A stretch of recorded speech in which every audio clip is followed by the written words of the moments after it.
Hello there, this is Darth Melvin, leader of the Knights of Melvin. The sequel trilogy was absolute garbage. Even the fake fans that are still clinging to Disney Star Wars and still think that it's real Star Wars, even they say that the sequel trilogy is absolute shit.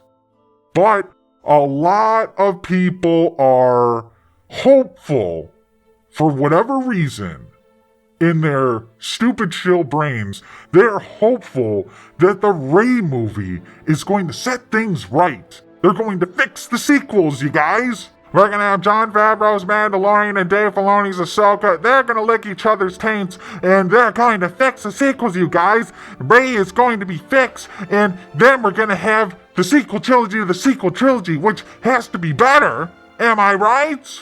Now, there is no way to fix the sequels, but the best way to attempt to do it is to bring in a major Star Wars fan. Someone that recognizes that the sequels sucked and come in and twist the story around, retcon some things, and make Rey more likable, make the sequel trilogy era more likable. But you're going to need a major Star Wars fan and someone who is good at writing and someone who has experience directing movies. But they did not get someone like that. So if you're someone who thinks they can fix Rey Skywalker in the sequels, they are not bringing in someone like that. They are bringing in an activist to direct this movie. An activist who doesn't have experience directing feature films. Sharmeen Obaid Chinoy is a documentary director.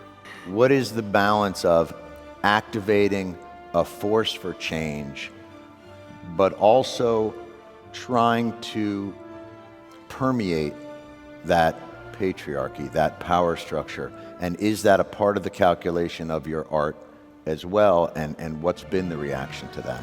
Oh, absolutely. I like to make men uncomfortable. I enjoy making men uncomfortable. Not you, just not you. Point taken, point taken. But, it is important to be able to look into the eyes of a man and say, I am here, and recognize that. And recognize that I am working to bring something that makes you uncomfortable, and it should make you uncomfortable because you need to change your attitude. And it's only when you're uncomfortable, when you're shifty, when you have to have difficult conversations that you will perhaps look at yourself in the mirror and not like the reflection. And then say, maybe there is something wrong with the way I think, or maybe there is something wrong with the way I am addressing this issue. And if you go to Twitter, you have Disney Shills that are losing their shit over this. You have Disney Shills like Eckhart's Ladder who are whining and crying about this, defending the director of the Rey movie. Holy shit! I didn't even realize the quote from Obaid Chinoy about making men uncomfortable was not about Star Wars, but her activism related to acid attacks and honor killings in Pakistan. It's 8 years old. She literally talks about how people in her country of Pakistan call her a traitor for making people uncomfortable, for addressing topics like honor killings. Do you disagree with her?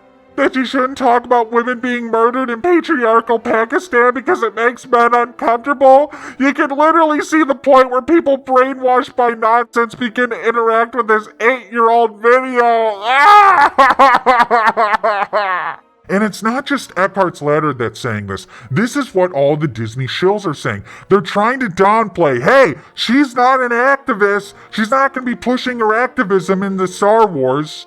Of course she's going to push her activism into Star Wars. It doesn't matter if this clip is taken partially out of context. She is going to direct the Rey movie, and believe it, that she is going to try to make men feel uncomfortable. She is an activist first, and a Star Wars director second.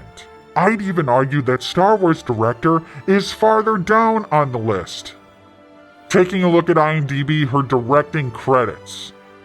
What has she directed that indicate she'd be great at directing Star Wars.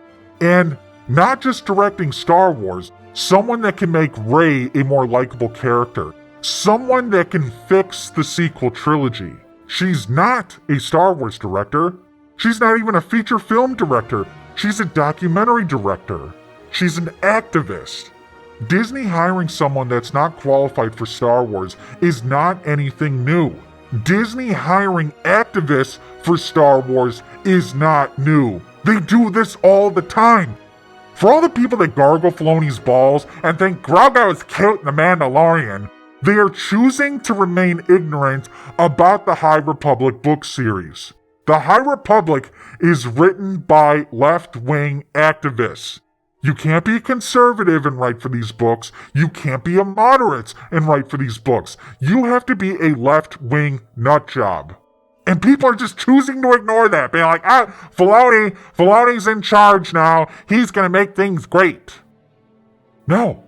Disney is going to continue to hire these clowns to write and direct for Star Wars. Leslie Headland with The Acolyte. And everyone's like, oh my god, the High Republic, Sith, 100 years before the Phantom Menace. That's gotta be awesome. Plagueis, Tenebris, oh, it's gonna be cool. Leslie Headland is directing it. A left-wing nutjob. A fucking feminist. It's going to be shit.